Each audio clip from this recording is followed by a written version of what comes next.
write an equation of the line perpendicular to y equals negative 3/4 x plus 7 and through the point 9, 6. Now, first thing I have to realize that if a line is perpendicular, their slopes are going to be opposite reciprocals of each other. So first, I want to identify the slope of y equals negative 3/4 x plus 7. Here we're in slope-intercept form, y equals mx plus b. So that tells me the slope of this line is negative 3/4. Now that I have that slope, I have to identify the slope of the perpendicular line. So when I'm going to write slope, and this symbol here is perpendicular. So in order to be perpendicular, it has to be the opposite. So since this one's a negative, that means this slope is going to be positive, and it's got to be the reciprocal. So here it's 3/4. The reciprocal 3/4 is 4/3. So they're opposite, negative, positive, that's opposite, and one is the reciprocal of the other, 3/4, 4/3. So now that I've identified the perpendicular slope, I'm going to use it and the points 9, 6.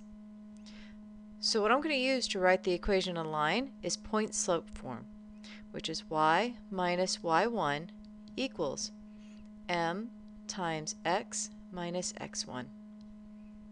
From here, I'm going to plug in everything that I know. This is x1, this one is y1. So what I get is y minus y1, which is 6, equals m, which in this case will be 4/3, times x minus x1, which here it's 9.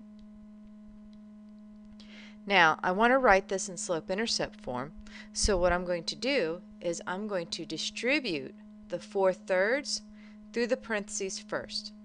So over here, I'm going to rewrite y minus 6 equals, I'm going to take the 4/3 and multiply it to the x, so I get 4/3 x, minus, and now I'm going to take the 4/3 and multiply it to the 9. And so what I get is 4 times 9 is 36, divided by 3 is 12. Now to get y by itself, I have to add 6 to both sides, making sure that I add 6 to the constant that was over on the right side. These cancel, so I'm left with y equals 4/3 x comes down, and then negative 12 plus 6 is negative 6. So the equation of the line that is perpendicular to y equals negative 3/4 x plus 7 and through the points 9, 6 is y equals 4/3 x minus 6.